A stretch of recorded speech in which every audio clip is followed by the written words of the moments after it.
거룩한 주의 날을 맞이해서 건강한 모습으로 또 밝은 표정으로 뵐 수 있어서 감사하게 생각합니다. 하나님께서 주신 은혜이고 오늘 주님을 예배할 수 있는 것도 주님의 복인 줄 믿고 오늘 불렀던 찬양처럼 주께서 기뻐하시는 믿음 달라고 이 밤이 아니죠. 이 아침에 여러분 함께 찬양하고 기도하는 저희들이 되기를 축원합니다. 네. 오늘은 말씀에서 멀어지다라는 제목으로 제가 여러분에게 설교 말씀을 전해드릴 거예요. 한번 오늘은 제목을 따라해 볼까요? 말씀에서 멀어지다. 네. 오늘 읽은 내용은 어떤 내용이냐면 아담과 하와가 사탄의 유혹을 받아서 범죄하게 되는 굉장히 안타까운 사건입니다. 이 범죄의 핵심이 뭐냐 하는 것이 이제 오늘 다룰 내용인데, 결론부터 제가 좀 말씀드리자면 이 범죄의 핵심은 하나님의 말씀에서 뭐 하는 거예요? 멀어지는 것입니다. 하나님 말씀에서 멀어지는 것, 이게 죄의 핵심입니다. 이런 건 아닙니다. 그러니까 아담과 하와가 의도적으로 하나님의 뜻을 거스리고 하나님께 대항하고자 한 범죄는 아닙니다. 어느 누구도 크리스찬 중에 그런 범죄를 짓는 사람은 없습니다. 그런데 뜻밖에도 어떤 유혹을 받아서 자기의 기준이 생겼어요. 그 기준을 가지고 생각하고 지식을 펼쳐 갔던 범죄입니다. 그 원인이 뭐냐? 간단해요. 말씀에서 멀어진 결과입니다. 굉장히 좀 사실 섬뜩한 겁니다. 우리 신앙인 가운데 누구도 아담과 하와처럼 하나님께 뜻을 일부러 거스리거나 하나님께 일부러 대항하는 사람은 아무도 없습니다. 아담도 하와도 그렇게 하지는 않았습니다. 그런데 유혹을 받았습니다. 그랬더니 하나님이 기준이 아니라 자기 기준이 생겼습니다. 그 기준을 가지고 자기 지식, 자기 뜻, 자기 가치관, 자기 선, 그렇게 해서 범죄가 되는 겁니다. 그 결과의 중심은 말씀에서 다시 한번 뭐라고요? 멀어지는 것입니다. 오늘은 이 읽은 내용을 중심으로 해서 오늘은 좀 읽어볼 거예요. 그냥 읽은 내용이지만 간략하게 읽으면서 어떻게 인간이 사탄의 유혹에 빠져서 타락하게 됐는지, 두 번째는 타락의 본질이 무엇인지를 생각하면서 다시 한번 하나님의 말씀의 권위를 교회와 성도가 회복하는 그런 시간이 되기를 먼저 축복합니다. 자, 먼저는 어떻게 그러니까 아담과 하와는 분명하게 사탄의 유혹을 받아서 범죄하게 되었거든요. 그런데 어떻게 인간이 사탄의 유혹을 받게 되었는가, 빠지게 되었는가, 이 부분입니다. 우선 사탄은 인간을 넘어뜨리기 위해서 뱀이를 사탄의 수단으로 이렇게 선택을 합니다. 여러분 이렇게 생각하시면 안 돼요. 뱀 자체가 나쁘다, 그런 건 아닙니다. 뱀 자체가 나쁜 것은 아닙니다. 뱀이 사탄이 아니라 사탄이 뱀을 뭐 했다고요? 사용한 것입니다. 수단으로 사용한 것입니다. 1절에 보면 하나님이 지으신 들 짐승 중에 뱀이 가장 간교하다고 되어 있잖아요. 간교하다는 말, 좋은 말이에요, 나쁜 말이에요? 나쁜 말이죠. 근데 똑같은 말을 구약 성경과 신약 성경에는 좋은 의미로 표현했어요. 좋은 의미로. 그래서 이 간교하다는 말이 다른 성경에서는 뭐라고 표현되냐면 슬기롭다, 그렇죠, 지혜롭다, 다른 사람의 마음을 잘 알아준다, 그런 뜻이에요. 예수님께서 12명의 제자를 선택하시고 전도대원으로 보내면서 마음이 굉장히 아팠어요. 그래서 예수님이 제자들에게 뭐라고 말씀하셨냐면, 내가 너희를 보내는 것이 마치 양을 이리 가운데 보내는 것과 똑같다. 그러므로 너희는 뱀처럼, 자, 예수님이 뱀처럼 간사하고, 그럼 기분이 좋을까요, 나쁠까요? 똑같은 단어예요. 똑같은 단어라고. 그런데 누가 사용하에 따라서 어떻게 되기도 하고 간사하게 되기도 하고, 누가 사용하에 대해서 어떻게 돼요? 다른 거예요. 그렇죠? 이 단어는 굉장히 공정한 단어입니다. 근데 뱀에게 적용했을 때는 간교하다는 단어로 적용했어요. 그래서 제가 추정해 본데 그때는 뱀이 적어도 지금 우리가 보는 것처럼 징그럽거나 기분 나쁜 모습은 아니었을 것이라 생각이 듭니다. 아마도 에덴 동산 중에서 들 짐승 가운데, 에덴 동산에 살고 있는 들 짐승 가운데 하와랑 가장 친숙한 동물을 꼽으라 그러면 뭐였을 것 같아요? 뱀이었을 거예요. 뱀. 그죠? 지금의 뱀을 상상하면 안 돼요. 그때는 걸어 다녔어요. 지금처럼 기어 다니지 않았어요. 지금의 뱀을 상상하면 됩니다. 그리고 그녀의 마음을 가장 흡족하게 한 동물이 있다면 뭐예요? 뱀이었어요. 뱀. 제가 설교 준비하면서, 이건 사이드적인 이야기인데 이거 보면서 사탄에 유혹하는 방법이 뭐냐면 가장 친숙한 관계로 유혹을 한다는 거예요. 소율이 문답, 웨스트민스터 소율이 문답의 해설집을 내신 여러분 가운데 토마스 왓슨이라고 하는 신학자가 계십니다. 이분이 문답집을 해설하면서 뭐라고 말하냐면 인간을 유혹하는 그 사탄의 5가지 방법이 있다고 했어요. 순서대로 쭉 이야기를 다 안 하겠지만 첫 번째가 기질이에요. 욱하길 잘하는 사람, 혹은 너무 감정의 기복이 심한 사람, 그 감정을 따라 기질을 따라 유혹하는 거. 두 번째는 때야 때, 적절한 때. 야곱이 그죠? 에서 유혹할 때, 에서가 뭐 할 때? 배고플 때 뭐 뒤밀었습니까? 그때, 그런 때였대. 세 번째는 관계예요. 관계. 가장 가까운 관계. 성경 한번 읽어보세요. 그 아주 유명한 사사였던 삼손을 파멸로 이끌었던 사람이 누굽니까? 공교롭게도 삼손이 제일 사랑하는 사람, 들릴라예요. 그러니 신천지가 여러분 유혹하는 방법 똑같아요. 기질, 때, 마지막 관계. 이 2가지가 더 있지만 오늘 주제는 아니니까요. 그렇게 가까운 관계를 통해서 유혹을 한다는 거예요. 그러니 뱀이 하와랑 가장 가까운 관계였을 거예요. 사탄이 뱀에게 들어갑니다. 뱀에게 들어가니까 첫 번째 나타나는 현상이 뱀이 뭘 하기 시작해요? 말하기 시작하는 거예요. 여러분, 지나가는 개가 저한테 형님 그러면 제가 아무런 느낌이 없어요. 근데 집에서 기르고 있는 제 고양이 몽이가 아빠, 그러면 제가 정신이 번쩍 들 거라고. 왜? 나랑 가장? 어제도 제 옆에서 잤어요. 꼭 제 옆에서 자요. 제 옆에서. 오늘도 일부 예배 나오려고 7시 10분에 딱 나오는데 가지 말라고 바지끄레기를 붙잡고 설교 짧게 하라고 막 빨리빨리 올라오라고. 그렇다고. 고양이가 그래. 강아지도 아닌데. 거짓말하는 것 같은데 진짜예요. 크게 말을 했다고 해보세요. 하와가 깜짝 놀라는 거예요. 지나가는 사자가 말을 했으면 무시해버리는데 가장 친한, 자기랑 너무 흡사, 자기의 마음을 너무 알아주는 뱀이 말을 하니까 혹사 싹 들었어요. 뱀이 무슨 말을 했을까요? 1절에 보니까 이런 말을 했어요. 1절 중간에 오늘 읽어보기로 했죠. 뱀이 여자에게 물었습니다. 이르되, 말을 하는 거 같이 읽어볼까요? 하나님이 참으로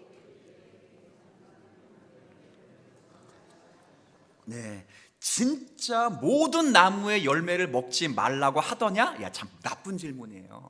하나 빼고 다 먹으라 했자면 그렇게 물어봐야죠. 근데 유독 먹지 말라는 하나를 제외해버려 물어요. 그것만 부각시키고 끝을 흐려요.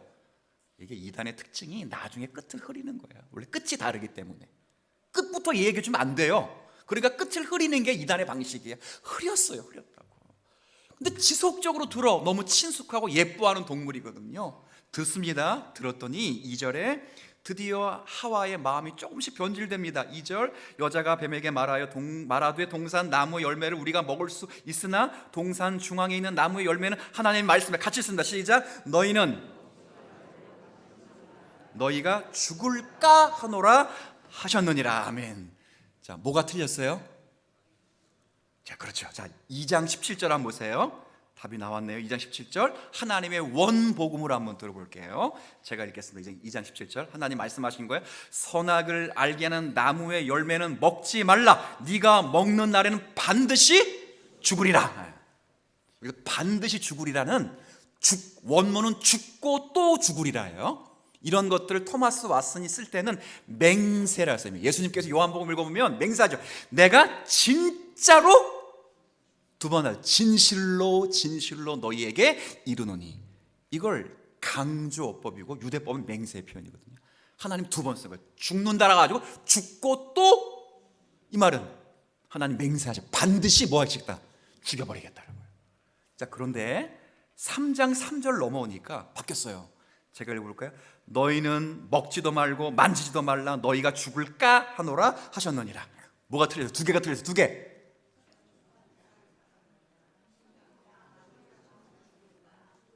복이 있을지어다. 첫 번째는 만지지도 말라는 표현은 없어요. 과대 해석한 거예요. 섭섭하니까.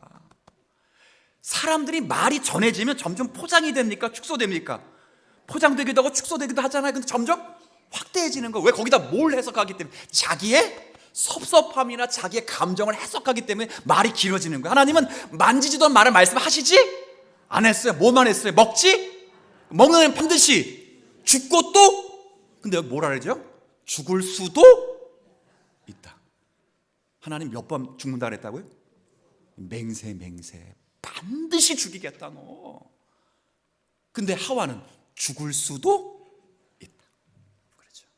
죽을 수도 있다 그 말이에요. 이 말은 뭐예요? 유혹을 받는 중에 새로운 지식, 새로운 선의 기준을 추구하고 있다. 그래서 혹시 죽을지도 모른다. 설마 죽이기까지 하겠어. 그건 위협적인 조항이지 설마 창조에 꽂힌 나 같은 아름다운 여자를 하나님이 죽이실 수 있겠어? 하나님이 정말 그런 분이실까? 라면서 마음이 흔들리기 시작했어요. 여러분, 타락의 본질이 뭡니까? 두 번째 타락의 본질이 그럼 뭐예요? 한번 따라해 봅시다. 말씀의 약화, 말씀의 변질. 타락의 본질은요, 말씀의 약화와 말씀의 변질이에요. 그 죄가 들어오면 그래서 그 죄의 본질이 하나님을 미워하는 것이 되는 거예요. 하나님을 자동적으로 미워하지 않아요. 뭐가 있어야 되냐면 말씀이 먼저 약화되거나 그 다음 뭐가 돼야 돼요? 변질돼요. 말씀은 멀어져야 된다는 거예요. 의심을 사게 만들죠. 계속 보시면요, 사탄은 하와의 의심을 알아차렸어요. 그래서 이젠 대놓고 하나님의 말씀을 거짓이라고 유도합니다. 4절, 자 같이 읽어봅시다. 시작. 뱀이 결코, 사기꾼의 특징이 뭡니까? 확신이에요. 확신. 사기꾼의 특징이 두 가지가 있는데 하나는 확신이고요, 두 번째는 기밀이에요. 정보예요. 그러지 않아요? 제가 알려주는 방법으로 투자하면 반드시 성공합니다. 제 말 듣고 수백 명이 이미 성공을 했습니다. 그런데요, 이 상품은 내부 관계자만 아는 기밀 정보입니다. 그러니 다른 사람 몰래 조용히 진행하시길 바랍니다. 뭘 또 아멘이요?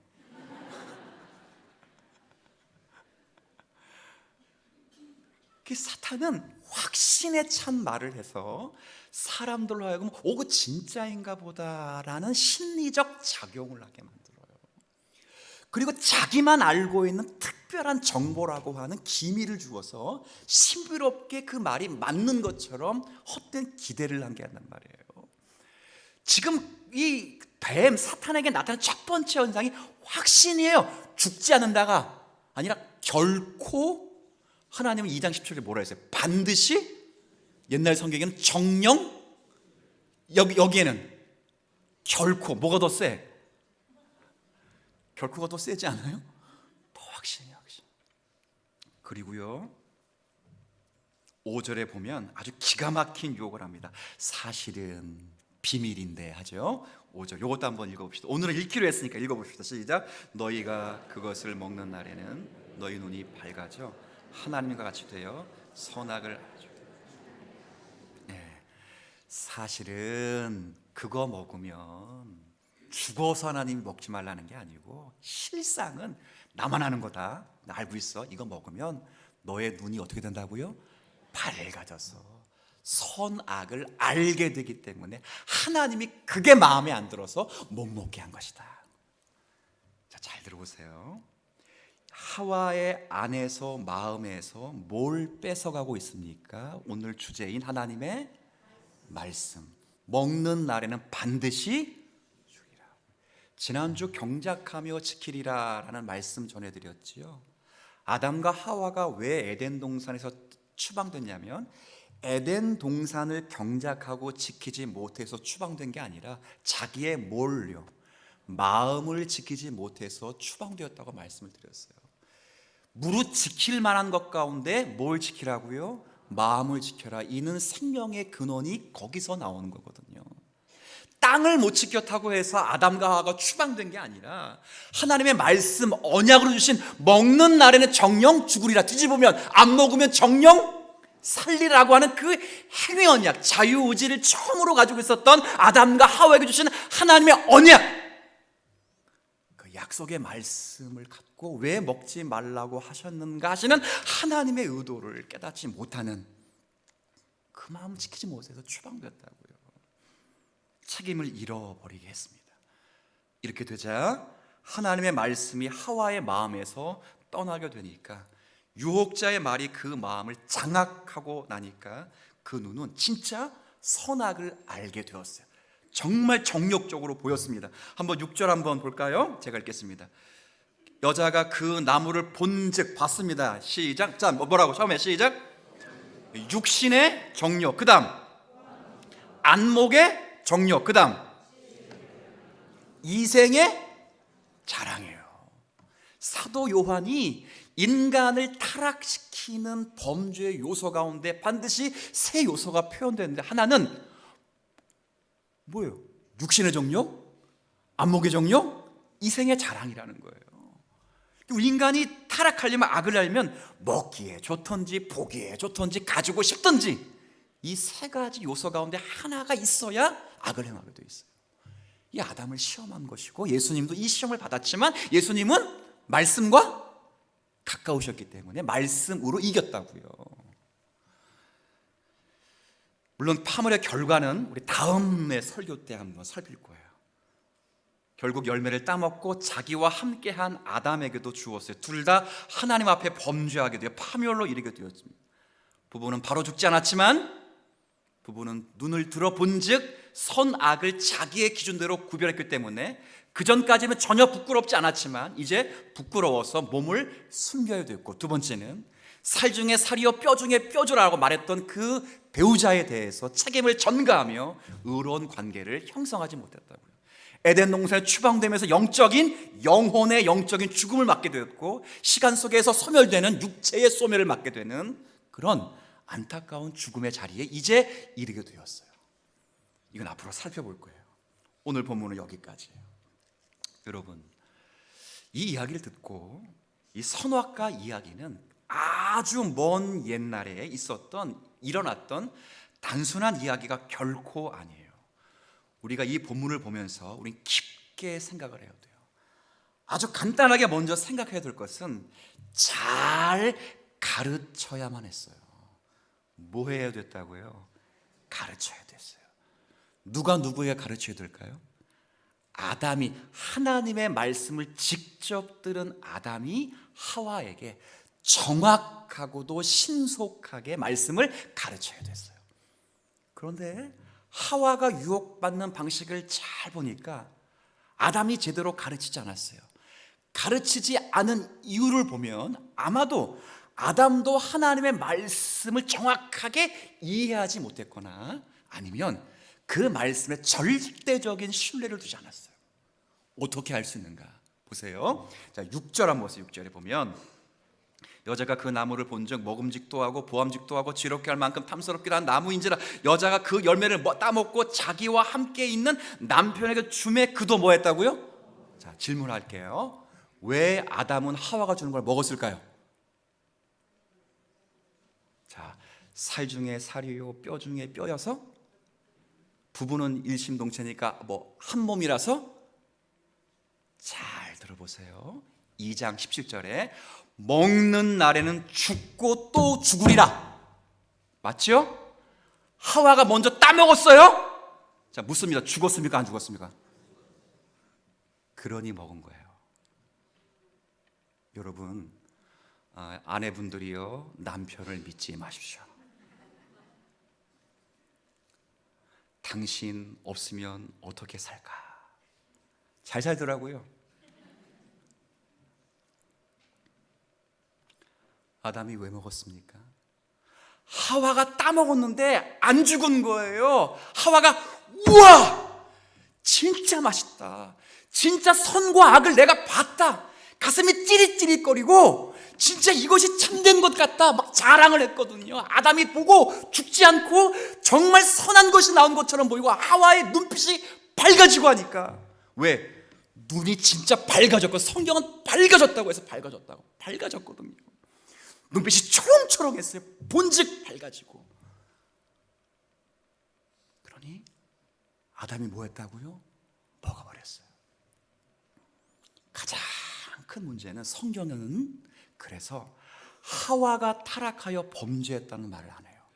하와가 유혹받았다는 표현을 써도 하와가 타락하여 범죄했다는 표현을 쓰지 않고 아담이 타락하여 범죄했다는 표현을 씁니다. 하와의 범죄는 누구의 책임입니까? 아담의 책임이에요. 잘 가르쳐야 돼요. 정확하고 신실하고 진실되게 하나님의 말씀을 가르치는 그런 가정, 그런 교회가 우리 교회, 우리 가정, 우리들이 되기를 주의 이름으로 먼저 축원합니다. 두 번째는 두려워하셔야 돼요. 정말 두려워하셔야 돼요. 이게 오늘 여러분에게 말씀드리고 싶은 거예요. 사탄의 간교는 오늘날 우리들 교회에도 그대로 적용되는 말씀입니다. 바울 사도께서 고린도 교회의 두 번째 편지를 쓰면서 11장 3절에 이렇게 말해요. 뱀이 그 간계로 하와를 미혹하게 한 것처럼 너희의 마음이 그리스도를 향하는 진실함과 깨끗함에서 떠나 부패할까 두려워하노라. 두려워한다. 바울이 두렵다고. 그래서 고린도 교회 성도들 두려워하라 그랬어요. 4절 말씀 뭔지 아세요? 너희가 다른 예수, 다른 영, 다른 복음이 전해지는데도 잘도 용납하는구나. 하나님 말씀이 다르게 설교되고 하나님 말씀이 다르게 적용되는데도 마치 하와가 미혹을 받는 것처럼 그대로 용납하기 이른 교회를 향하여 바울 사도가 두려워하라고 이야기를 하고 있습니다. 타락이 뭐예요? 아까 처음 설명드린 것처럼 주께서 주신 말씀에서 멀어지는 것입니다. 가르치고 두려워하려면 우리가 해야 될 것은 하나님의 말씀의 절대적인 권위를 다시 회복하는 일임을 여러분이 믿으셨으면 좋겠어요. 하나님 말씀은요, 평가의 대상이 아니라 신앙의 대상인 줄 믿습니다. 다시 한번, 하나님 말씀은 신앙의 대상이지 평가의 대상이 아닙니다. 사실상 하나님의 말씀에는 쉽게 이해되는 부분도 있으나 쉽게 이해되지 않는 부분도 분명히 있다고요. 하나님께서 아담과 하와가 선악과를 따먹을 걸 모르셨을까요? 모르셨다면 하나님이 아니시죠. 전지하신 하나님이라고요. 전능하신 하나님뿐만 아니라 완전히 모든 것을 다 하신 하나님이 아담과 하와가 자신이 만든 선악과를 먹으면 죽는다고 말씀하셔 놓고 먹고 죽을 거를 모르시지 않았어요. 왜 그거를 만들었을까? 참 이해가 되지 않아요. 비록 우리는 창세기 3장 15절의 원복음의 말씀이 신약 성경을 통해서 어떻게 이루어졌는지를 깨닫기 때문에 선악과를 만들어주신 하나님의 경륜에 감사하면서 감격하고 주님을 찬양하고 있는 것이지, 아담의 시점에서는 이걸 이해할 수 없었어요. 하지만 그럼에도 하나님 원하시는 것은 이해가 되지 않아도 하나님의 말씀은 평가의 대상이 아니라 뭐의 대상이라고요? 신앙의 대상이에요. 권위에 순종하기를 간절히 원했다고요. 그거예요. 하지만 말씀과 관계대해서 뱀과 여자에게 나타난 문제점은요, 하나님의 말씀을 신앙으로 받아들이지 않고 이성으로 판단해 보려고 했다는 것입니다.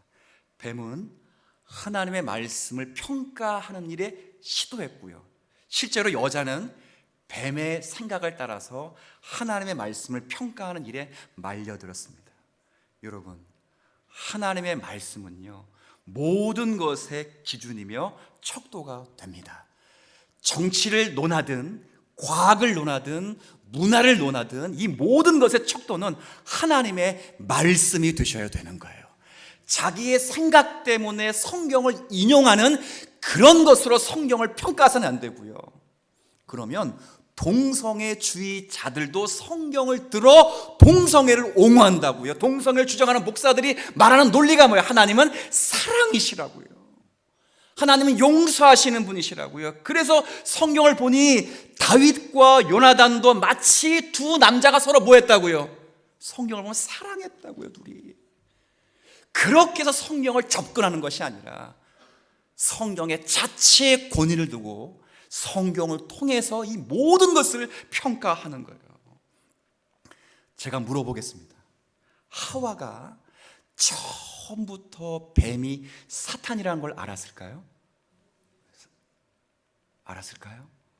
몰랐어요. 몰랐으면 하와는요, 사탄의 말을 귀중하게 들은 것보다는 뱀의 말에 지금 귀중이 들어서 하나님의 말씀을 무시하는 그런 엄청난 짓을 하게 되는 것입니다. 이걸 우리가 두려워해야 돼요. 왜 그러냐면 오늘날도 하나님의 말씀의 절대적인 권위가 의심받는 시대이기 때문입니다. 때로는요, 몇 가지를 이야기 드릴 테니까 잘 들어보세요. 하나님의 말씀이 신학에 의해서 의심을 받습니다. 신학이라고 하는 것은 하나님의 말씀을 잘 교리 형태로 정리해서 교회를 풍성하게 하고 성도를 돕는 역할을 하는 게 신학이에요. 근데 지금은 신학이 하나님의 말씀의 권위를 훼손시켜 버립니다. 이성이라고 하는 잣대를 가지고 자유주의 신학 속에서 하나님의 말씀을 의심할 때 그들이 성경을 어떻게 이야기하냐면 그리스도의 동정녀 탄생 안 믿어요. 그리스도의 부활 안 믿는다고요. 그리스도의 승천 안 믿고요. 더불어 그리스도의 재림도 안 믿어요. 그들이 믿는 건 그리스도는 인간의 우리의 좋은 교사이고 모범이다. 우리도 그리스도처럼 살아서 행동해서 말해서 바르게 살아서 이 사회를 따뜻하게 품으면 그게 하나님의 나라라. 이렇게 말한다고요. 아멘 할까 봐 제가 두려운데요. 그래서 빨리빨리 말했어요. 아멘 할까 봐 혹시. 그게 다 자유주의 역량이에요. 왜? 그리스도의 성육신, 그리스도의 부활, 그리스도의 승천, 그리스도의 재림을 믿지 않았기 때문에 원죄를 부정하니 인간이 선하다고 평가하고 그래서 많은 종교에도 구원이 있다고 말하잖아요. WCC가 부산에서 10년 전에 개최될 때 많은 기독교 교단이 함께 참여해서 남야부 탑을 아멘 하는데도 아무도 거기서 대놓고 항변하지 못하는 한국교회가 과연 교회입니까? 신학이 하나님의 말씀을 의심하게 만드는 시대예요. 저는 주님사랑교회 모든 성도분들이 교회를 처음 결정할 때 이 보수교단, 개혁파 교단에 처음 등록하여 신앙생활한 것을 하나님께 감사하시길 축원드립니다. 진짜예요. 딱 신청했다 딱 등록했는데 마치 그게 신천지여서 봐 처음에. 빼도 박도 못해.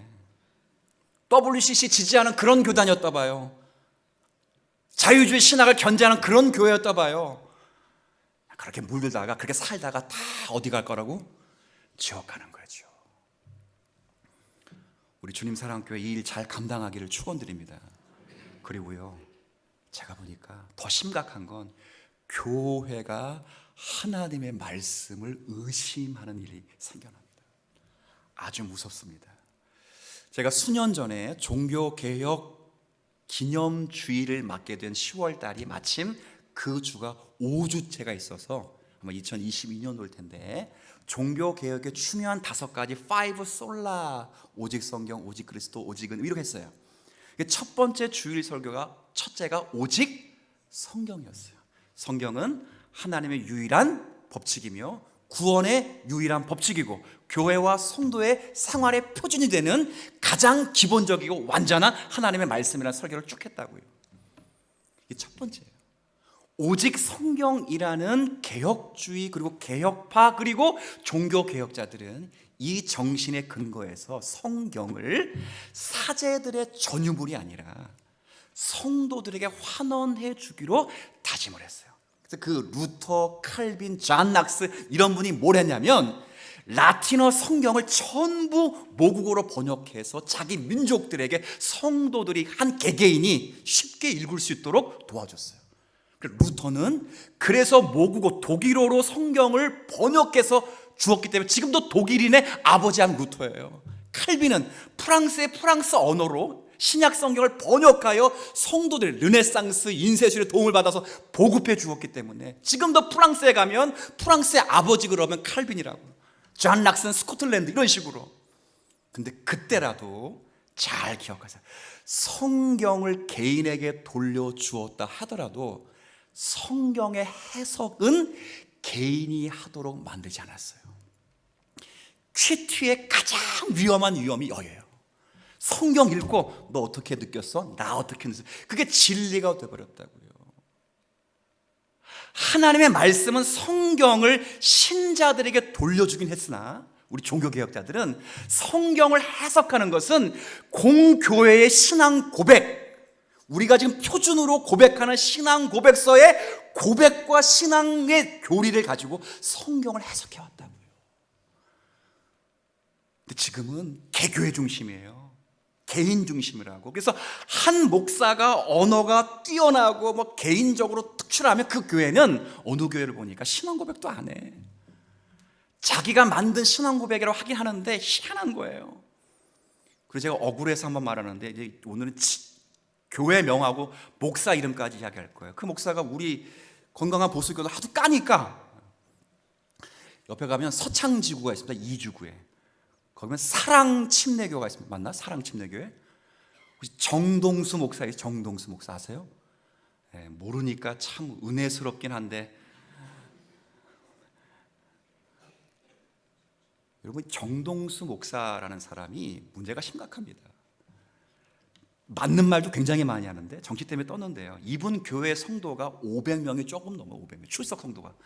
근데 지난주 설교 듣는 인구는 우리나라에 57만 명이 들어요. 놀라지도 않네. 몇 명이 듣는다고? 50? 2022년에 기독교 인구 숫자가 770만이에요. 인구 대비 15%라고. 거기서 가나안 성도, 즉 교회당을 출석 안 하는 성도 빼고 이단들 다 빼고 사이비종교 다 빼면 기독교인 수가 500만 밖에 안 돼.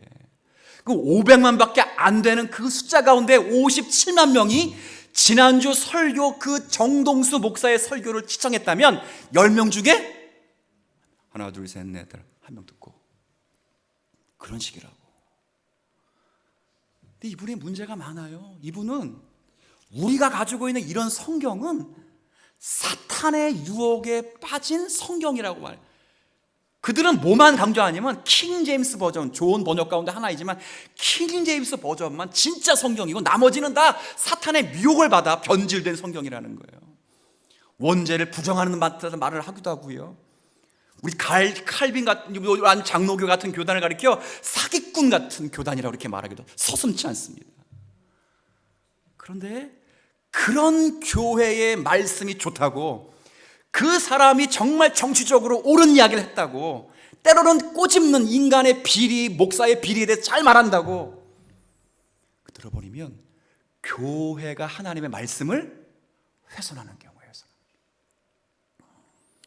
교회는요, 아무리 목사가 뛰어나고 성도가 뛰어날지라도, 장로회, 당회가 뛰어날지라도 새롭게 무슨 교회의 해석을 만드는 게 아니라 이미 하나님의 질서 가운데 2000년 전의 역사 속에서 교회에 해석하신 그 해석 내용을 잘 전달하고 가르치고 적용하여 하나님의 말씀의 사람으로 살아내게끔 하는 목표가 교회에 있는 줄로 믿으시길 바라요. 교회가 이거 잘 감당해야 돼. 이거 잘. 한 교회, 어떤 목사, 어떤 사람으로 그 교회로 인해 하나님의 말씀이 훼손되는, 의심받는 그런 시대가 벌써 왔어요. 세상은 안 그럴까요? 세상은 애초부터 그랬어요. 우리나라는 기독교 국가가 아니니까. 그러나 유럽만 보십시오. 기독교 국가임에도 불구하고 그들은 어떤 정책을 펴든 무슨 일을 하든 다 하나님의 말씀과 세상의 모든 종교 그리고 학술을 똑같은 권위에 둡니다. 놀랍지 않아요? 어떤 경우에는 하나님의 말씀보다 세상의 가치를 훨씬 우선주다. 기독교 국가가 그런 짓을 한다고요. 정치적인 발언으로 안 들었으면 좋겠습니다. 전 트럼프를 좋아하는 면도 있고 엄청 싫어하는 면도 있으니까. 근데 트럼프 대통령이 되어서 한 가지 좋은 건 딱 하나 있습니다. 뭐가 좋냐? 뭐가 좋아요? 무역? 경제? 아니요? 그렇죠. 대통령 취임하며 성경에 손을 얹고 딱 한마디 안 했죠. 우리나라에는 남성과 여성, 양성밖에 없다. 맞아요? 틀려요? 그렇죠. 뭐 바꿔야 돼 지금? 교과서 바꿔야 돼요. 뭐 바꿔야 돼? 관공서에 성별 쓰면 난 다 바꿔야 된다고요. 근데 왜 그렇게 했지요? 수억이 들어가면, 수억이 뭐야? 엄청 많은 비용 예산이 다시 들어가야 되는데 왜 그렇게 했습니까? 왜 그렇게 했습니까? 하나님의 말씀이 그걸 말하고 있기 때문에요. 세상은요, 하나님의 말씀도 평가하는 시대입니다. 그런데 하나님의 말씀이 기준이 되고 표준이 되지 않는 모든 삶은요, 반드시 자멸해야 되고 공멸하게 되는 거예요. 여러분, 이 말씀을 가장 먼저 듣는 사람이 저희가 아니라 그랬어요. 이 말씀을 가장 먼저 듣는 대상은 출애굽한 이스라엘 백성들이에요. 출애굽 백성들이 이 말씀을 들으면서 깨달을 게 있어요. 아, 우리 가나안 땅에 들어가면 거기는 에덴 동산일 거. 대부분 그런 마음으로 가나안 땅에 들어가거든요. 아니에요. 가나안 땅에 들어가면 그 땅이 에덴 동산이 되는 것이 아니라 그 땅에 사는 백성들이 기준과 표준을 하나님의 뭐로 둘 때? 말씀으로 둘 때예요. 말씀으로. 인류의 최초의 아담과 하와가 하나님의 말씀을 버리고 멀어지니까 반드시 멸망에 이르게 되었구나. 우리도 주의 말씀을 지키지 않으면, 주의 말씀을 가슴에 두지 않으면 반드시 자멸할 것이고 공멸할 것이다. 그리고 이스라엘 역사는 실제 그렇게 되었다고요. 사랑하는 성도 여러분, 여러분의 가정과 교회와 한국교회가 살 수 있는 유일한 길은 하나님의 말씀에 절대적인 권위를 두어야 할 줄로 믿습니다. 진짜요. 말씀은 평가의 대상이 아니라 신앙의 대상입니다. 이해가 되지 않아도 순종하십시오. 신명기 28장에 보면 하나님께 지혜를 펼치실 때 하나님은 감추어진 일과 드러나는, 즉 나타난 일로 하나님의 경륜을 펼쳐가십니다. 감추어진 일은 하나님께 속해 있습니다. 인간은 알 수 없습니다. 그러나 나타난 일은 우리와 우리 자손에게 포함되어 있기 때문에 그 말씀을 따라 부지런히 살 때 그것이 하나님의 경륜을 이루는 거예요. 언젠가 제가 이 얘기 드렸지요. 감추어진 일, 왜 내 아내를, 왜 내 남편을, 우리 가정을 잘 몰라요. 언젠간 하나님이 들추어내실 때가 있어요. 그러나 감추어진 경륜이에요. 그러나 믿고 따르시, 하나님의 섭리 속에 믿고 따르시, 순종하셔야 돼요.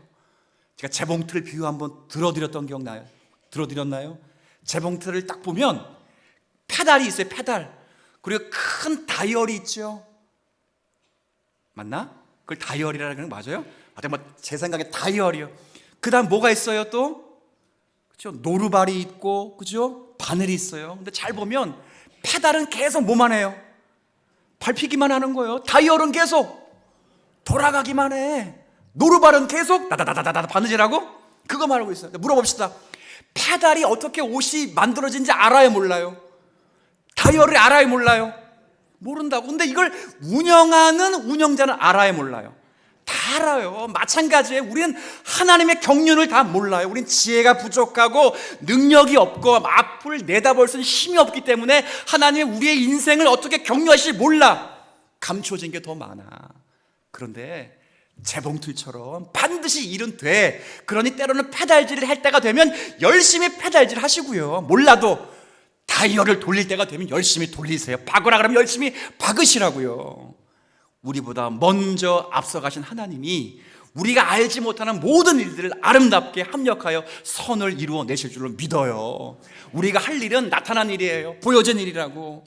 말씀으로, 율법으로, 계명으로 주신 하나님의 말씀이에요. 목숨을 걸어요. 목숨을. 여러분의 말씀이 여러분 심령 속에 새겨져야 돼요. 죄의 본질은 분명히 하나님을 미워하는 것이지만 그 죄의 본질을 갖게 하는 것은 말씀에서 멀어지는 약화와 변질이니 말씀을 가까이 하셔야 돼요. 정말 생명을 걸 말씀, 지금도 말씀이 내 심령에 들어와 있고 심령이 그 말씀에 상호 침투되어 있는 그 말씀을 통해서 목숨을 걸고 신앙생활을 할 때 하나님은 알 수 없지만 우리가 큰 복을 주셔서 주님 사랑교회를 통하여 하나님의 나라를 확장하실 줄로 믿고 이 교회가 그런 교회가 되기를 바라고 지금까지 13년 동안 목회하면서 그런 교회 꿈꾸기 위하여 부단히 스스로 자신을 평가하기는 어렵지만 노력하려고 애써왔으니 함께 이 일에 책임을 갖고 힘쓰는 주님 사랑교회 모든 성도가 다 되시기를 주님의 이름으로 축원합니다.